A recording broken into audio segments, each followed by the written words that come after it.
सरस्वती श्रुतिमहती महीयताम् सरस्वती न सुभगा मयस्कर। बहुत बहुत साधुवाद श्री राजेंद्र शुक्लराज जी को, मेरे प्रिय और बहुत प्रबुद्ध शिष्य हैं।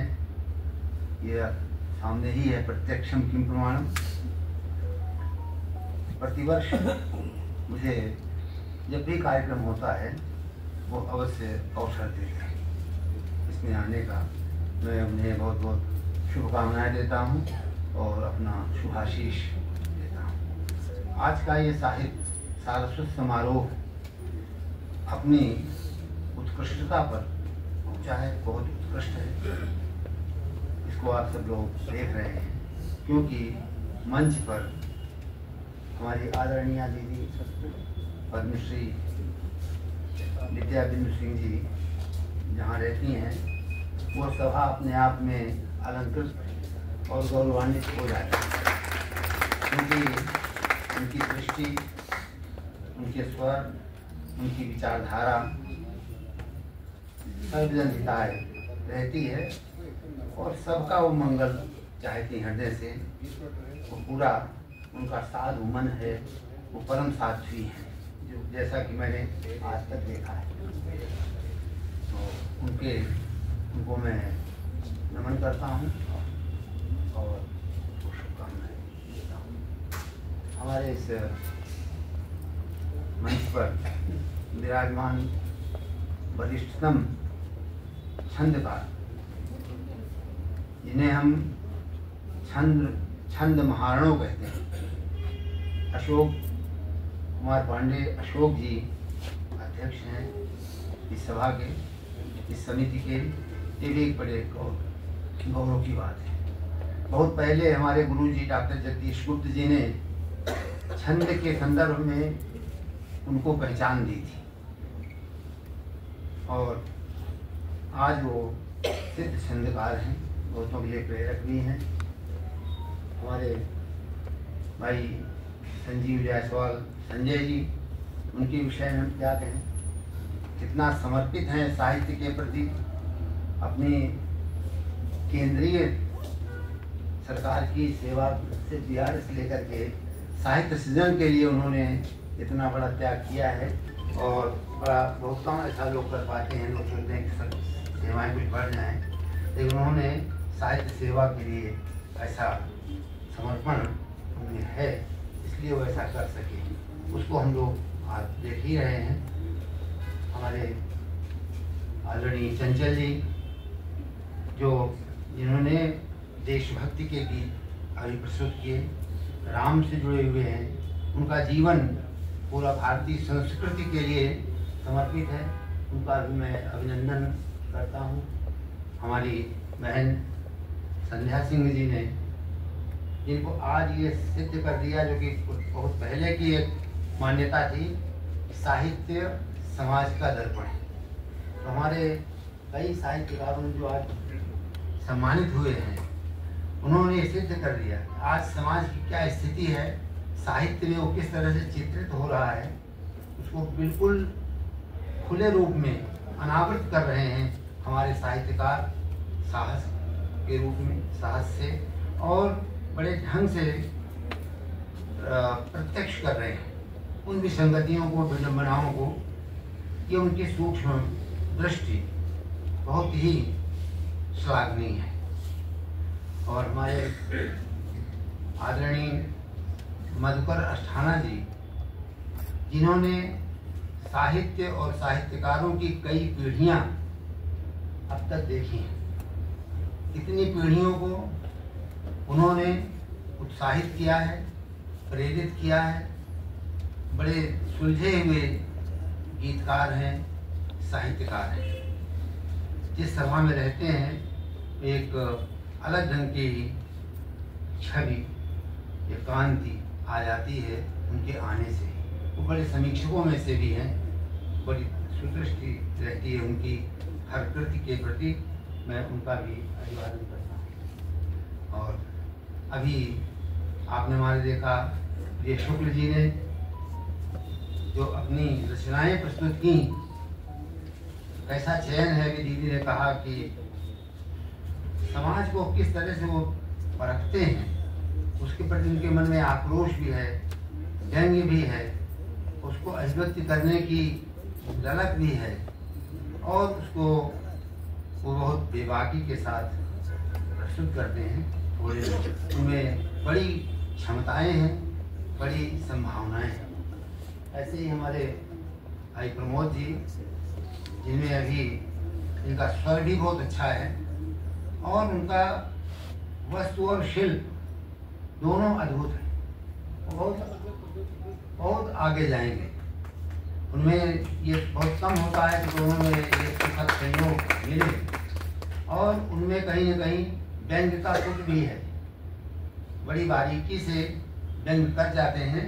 अब उसको समझने वाले ही समझते हैं, बहुत चिल्लाते नहीं है, लेकिन मैं उनके सारे व्यंग्यों को मैं समझ रहा था। ठीक है, मंच पर बैठे हुए मनुष्यों का संकेत किया उन्होंने, तभी मुझे लग गया और उसके बाद ही मैं देखता रहा। तो बहुत हमारा मंच इस तरह का बहुत विविधायामी रहा है। मेरे सामने बैठे हुए वरिष्ठतम साहित्यकार हैं मेरे राजीव वत्सल जी, वो हम सब लोग भी जानते हैं।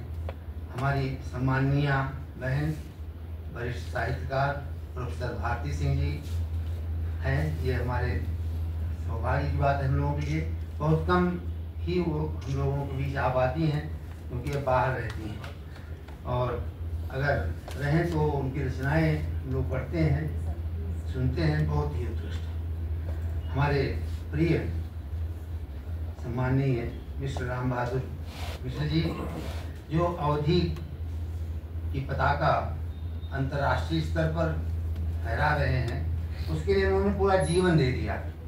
जब से मैंने देखा, लगता है अपने अध्ययन काल से ही, उसके बाद जब वो उन्होंने शोध कार्य किया अवधि पर, उसके बाद से फिर अवधि को लेकर के वो बराबर संघर्ष करते रहे विभिन्न स्तरों पर, विभिन्न रूपों में, और आज अवधि को कहाँ तक उन्होंने पहुँचा दिया और किस रूप में उसको मान्यता दिला रहे हैं, कि वो सबके लिए, हम सबके लिए अभिनंदनीय है हमारे मिश्र जी, और उनका मैं भी अभिनंदन करता हूँ। हमारे नवीन जी विराजमान हैं, बड़े उत्साही हैं, पूरे उनके आने से उत्सव में से एक सार्थकता आ जाती है।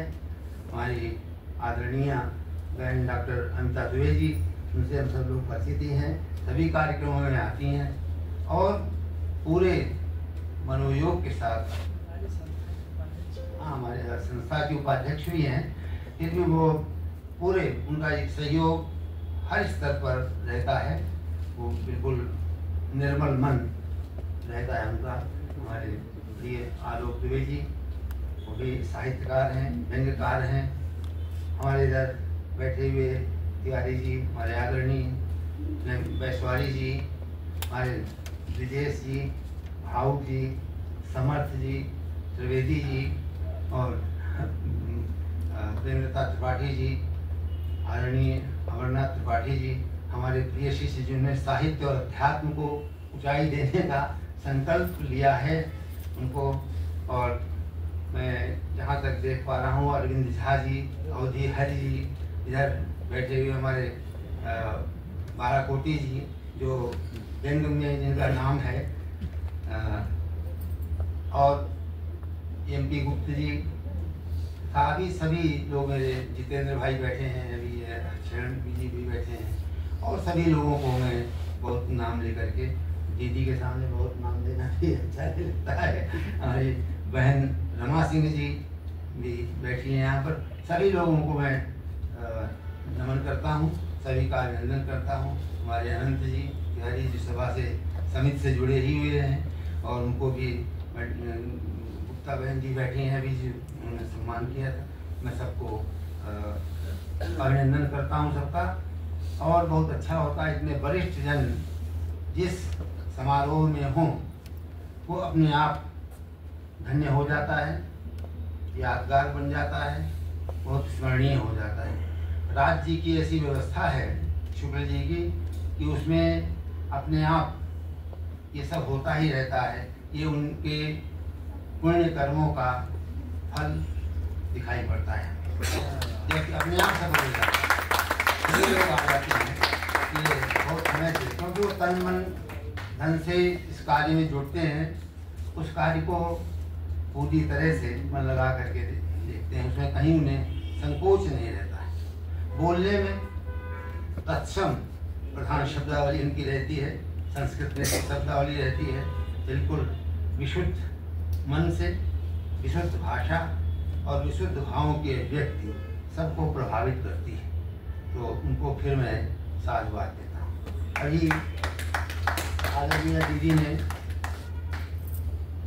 हम लोगों को उद्बोधित किया, उनका उद्बोधन हम लोगों के लिए मार्गदर्शक होता है, एक नवीन दृष्टि मिलती है उनसे, और उन्होंने अपनी रचनाएं भी पढ़ी, उनको मैं प्रणाम करता हूँ।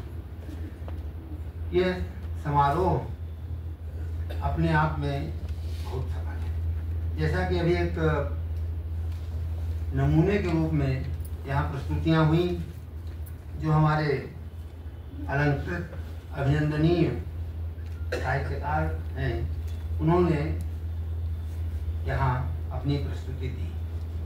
वास्तव में साहित्य संस्कृति का एक रूप है, एक उसको उद्बोधित करता है, हमारी संस्कृति को बचाता है।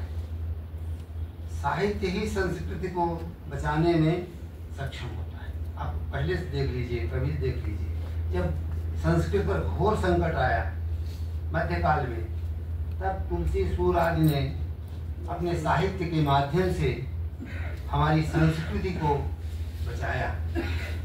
ये उनके मन में होता है, उनका संकल्प होता है साहित्यकार का कि सबसे पहले हमारी संस्कृति है, उसके बाद सब कुछ है। संस्कृत के अंतर्गत चीज़ें आ जाती हैं साहित्य, और अगर हमारी संस्कृति नहीं बचती है तो फिर कुछ नहीं बचता है। इसलिए संस्कृति की रक्षा करना हम सभी का कर्तव्य है, साहित्यकारों का विशेष रूप से, क्योंकि साहित्यकार में वो दृष्टि होती है, एक तुरीय अवस्था की उसकी पहुंच होती है। हम सब लोग 3 अवस्थाओं तक ही रहते हैं, जागृत, स्वप्न और सुषुप्ति तक ही रहते हैं। कभी जगते रहते हैं, फिर कभी स्वप्न देखते हैं, कभी पूरी नींद सो जाते हैं, लेकिन चतुर्थ अवस्था तक नहीं पहुंचते हैं। साहित्यकार हमारा चतुर्थ अवस्था में हमेशा रहता है, यानी तुरीय अवस्था में रहता है। तुरीय में चौथा, संस्कृत में तुरीय अवस्था में रहता है, वो हमेशा जागृत अवस्था में रहता है। उसके लिए रात दिन कुछ नहीं, यही जब जामिनी जागई जोगी, वो जागता ही रहता है, वो एक तरह का योगी है।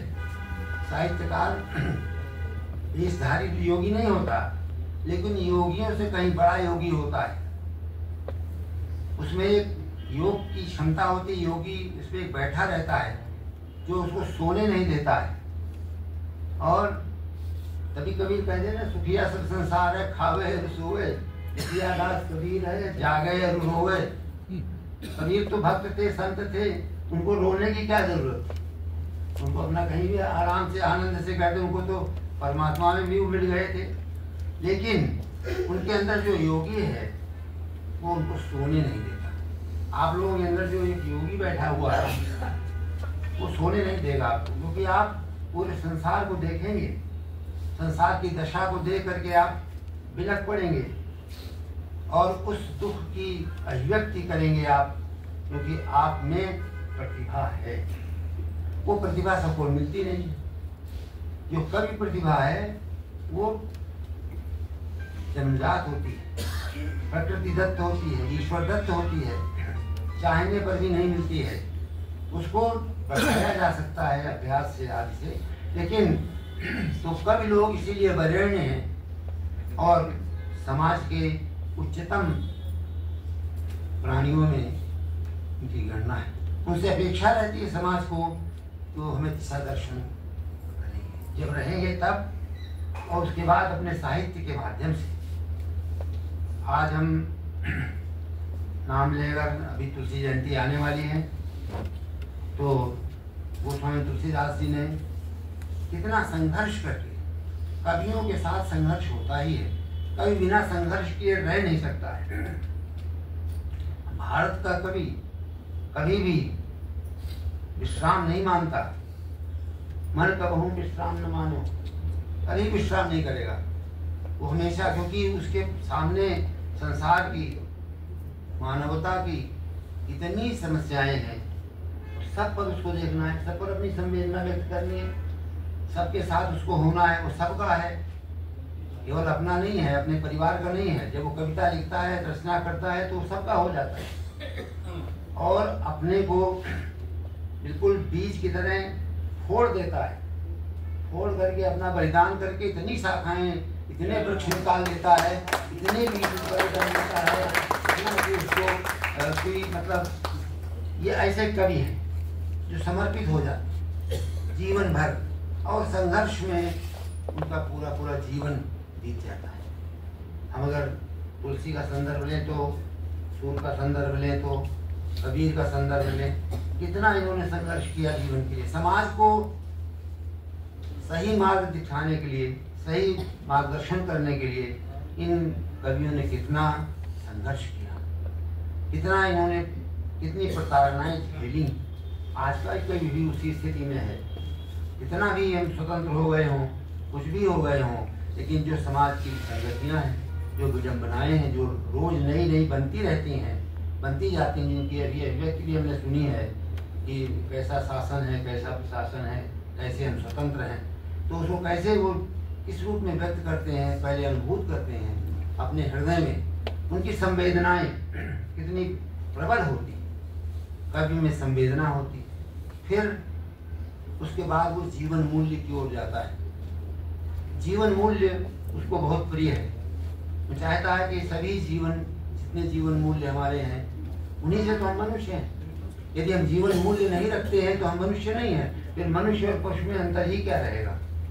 तो जितने भी जीवन मूल्य हैं हमारे, चाहे वो करुणा हो, ममता हो, प्रेम हो, दया हो, परोपकार हो, ये सब हमारे जीवन मूल्य हैं। कब इनको धारण करता है, साहित्यकार इनको धारण करता है। जब बहुत तिलमिला जाता है तो व्यंग करता है, जब इसको लोग नहीं मानते हैं, लोग अपने को नहीं, इन मूल्यों को नहीं पहचानते हैं, फिर भी मनुष्य कहलाना चाहते हैं, तो कभी साहित्यकार को लगता है कि वो मनुष्य कहता है। जो जीवन मूल्यों को धारण नहीं करता है, वो केवल आकार से मनुष्य है, वो वास्तव में मनुष्य नहीं है, ये तो कभी पहचानता है, इसलिए उसको पीड़ा होती है। इसे वो पूरा मानव को, जो उसमें मानवता होती है तभी वो मानव की संज्ञा पाता है। अगर मानवता न हो तो मानव की संज्ञा नहीं हो सकती है। और मानवता बड़ी व्यापक बात है, व्यापक तथ्य है, कुछ सीमित शब्द नहीं है। मानवता का कवि के, हर कवि में ये मानवता का तत्व बहुत गंभीरता से छिपा रहता है।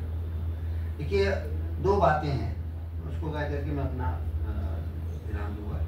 मानवता और मानववाद, पश्चिम में मानवतावाद जैसी कोई अवधारणा नहीं रही, उन्होंने मानववाद को महत्व दिया कि उसको ऐतिहासिकता भी प्रदान की, यानी कि सारी दुनिया मानव के लिए है, वो इसका उपभोग करके आगे बढ़े, सारी दुनिया। लेकिन भारतीय संस्कृति नहीं कहती, वो मानवतावाद पर विश्वास करती है कि सारी मानवतावाद है, हमारा जो भी सहयोगी है, हमारे जो भी पशु पक्षी जीव जंतु हैं, वो सब हमारे सहयोगी हैं, उनके प्रति हमें मानवीय भाव रखना चाहिए, ये मानवतावाद है। उनको भी सुखी देखना चाहिए। जो जड़ हैं, पेड़ पौधे हैं, ये हमारे जीवन को बढ़ाते हैं, हमारे जीवन को स्वस्थ और निरोग रखते हैं, इसलिए इनके प्रति भी हमें मानवीय भाव रखना चाहिए। जब इनको दुख नहीं देना चाहिए। उन पौधों को ये हमसे अपेक्षा करते हैं, घर पर हम गमले लगाते हैं, वो अपेक्षा करते हैं कि हमें जल मिले, हम प्यासे हो गए, लकड़ी में सूख जाएंगे। आपके मन में भाव पैदा करते हैं कि उनको प्यास लगी है, मुरझा रहे हैं, जैसे प्यास लगने पर हम मुरझाते हैं वैसे पौधे भी मुरझाते हैं। तो ये कवि अनुभव करता है, ये संवेदना कवि में होती है कि कौन मुरझा रहा है, इसको कौन सी वेदना हो रही है। और सभी लोग वाणी नहीं पाते, जैसे पौधे वाणी, पौधों में वाणी नहीं है, क्या कहेंगे, ऐसे बहुत से मनुष्य हैं संसार में, समाज में, जो अपनी व्यथा को कह नहीं पाते। उनकी व्यथा बनते हैं साहित्यकार। उनके साहित्यकार और कवि उनकी व्यथा को व्यक्त करते हैं। उन्हें कोई संकोच नहीं होता, कोई भय नहीं होता। वो निर्भीक भाव से सबकी मूक जनों की व्यथा को व्यक्त करते हैं और पूरा उसके प्रति समर्थन करते हैं। ऐसे कवि और साहित्यकार, इसलिए कवि और साहित्यकारों का महत्व जब तक सृष्टि रहेगी तब तक रहेगा, और जितनी व्यथा और जितनी विडंबनाएं बढ़ती जाएंगी उतना उनका महत्व बढ़ता चला जाएगा। देखिए एक बात और मैं कह दूं, हमारे साहित्यकार वस्तुतः कमल हैं, उनमें कोई मोह माया नहीं लिपटती। लोभ लालच से दूर रहते हैं, जैसे कमल में जल नहीं टिकता, लेकिन जितना जल बढ़ेगा उतना कमल बढ़ता जाएगा। जितनी जितनी व्यथा और पीड़ा और बढ़ती जाएगी उतना ही हमारा कवि समाज बढ़ता जाएगा, साहित्यकार बढ़ता जाएगा। उतनी वो कम नहीं होगा, उसको ऊपर ही ऊपर व्यक्त करेगा। तो ऐसे कवि साहित्यकार बंधुओं के प्रति हम बहुत ही आभारी रहते हैं। पूरे समाज को, पूरे राष्ट्र को उनके प्रति कृतज्ञ होना चाहिए, क्योंकि अपने को समर्पित करके इतने संघर्ष करके अपने को बिल्कुल निचोड़ करके वो रख देते हैं पूरे देश राष्ट्र के लिए, पूरी मानवता के लिए। वो सदा प्रणम्य हैं और उनका इसी तरह से सम्मान होना चाहिए। जैसा कि राजेंद्र शुक्ल राज इस सर्वजनिकाय समिति के माध्यम से करते हैं, इसी तरह से उनका सम्मान होना चाहिए। वे हमारे लिए, समाज के लिए, देश के लिए, पूरी मानवता के लिए सदा सम्माननीय हैं। हम उनका अभिनंदन करते हैं। आज जो यहाँ पर अलंकृत हुए हैं, सम्मानित हुए हैं, उनको आपकी तरह से, अपनी तरफ से, पूरे समिति की तरफ से मैं अभिनंदन उनका करता हूँ। और आज जो पुस्तक स्वयं प्रभा यहाँ लोकार्पित हुई है भानुचंद्र त्रिपाठी मथुरेश जी की, उनको भी हम शुभकामनाएं देते हैं सबकी ओर से, पूरे मंच की ओर से उनका भी अभिनंदन करते हैं। और इन शब्दों के साथ मैं करता हूँ, आपने मुझे सम्मान दिया और आपको मैं अभिनंदन करता हूँ। राजेश राज को मैं बहुत बहुत शुभकामनाएं और शुभाशीष देता हूँ। और अब बहुत ही 7 बजे का समय था, 7 ही बजे समाप्त हो रहा है और ये बहुत अच्छी बात है, ये उपलब्ध है, आकर गले पड़ गई है अपने आप। इसके लिए मैंने कोई प्रयास नहीं किया। अब मैं अपनी संस्था के अध्यक्ष परम आदरणीय अशोक कुमार पांडे अशोक जी